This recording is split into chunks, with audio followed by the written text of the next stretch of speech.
ഇതെന്താണ് എന്നാണ് നിനക്ക് തോന്നുന്നത്, അല്ലെങ്കിൽ ഞാൻ ആരാണ് എന്നാണ് നീ കരുതുന്നത് എന്നൊക്കെ നമ്മൾ ചോദിക്കാറില്ലേ മലയാളത്തിൽ. How do we ask such questions in English? Let's see. ഞാൻ ആരാണ് എന്നാണ് നീ കരുതുന്നത്? Okay, who do you think I am? Who do you think I am? ഇനി നീ ആരാണ് എന്നാണ് നീ വിശ്വസിക്കുന്നത്? Who do you believe you are? ഇനി നീ ആരാണ് എന്നാണ് നീ കരുതുന്നത്, അല്ലെങ്കിൽ നീ ആരാണ് എന്നാണ് നിനക്ക് തോന്നുന്നത്? Who do you think you are എന്നാണ് പറയുക കേട്ടോ. ഇനി അവൾ ആരാണ് എന്നാണ് നിനക്ക് തോന്നുന്നത്? Who do you think she is? അവൻ ആരാണ് എന്നാണ് നീ വിശ്വസിക്കുന്നത്? Who do you believe he is? Okay, so how do we ask? അവർ ആരാണ് എന്നാണ് നിനക്ക് തോന്നുന്നത് എങ്ങനെയാണ് ചോദിക്കുക? Who do you think they are? Who do you think they are? ഇത് എന്താണ് എന്നാണ് നീ കരുതുന്നത്? What do you think this is? Okay, what do you think this is?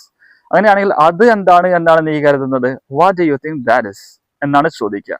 അപ്പോ ഈ ക്വസ്റ്റ്യൻ എങ്ങനെയാണ് ചോദിക്കുക? ഈ ആള് അല്ലെങ്കിൽ ഈ മനുഷ്യൻ ആരാണ് എന്നാണ് നിനക്ക് തോന്നുന്നത്?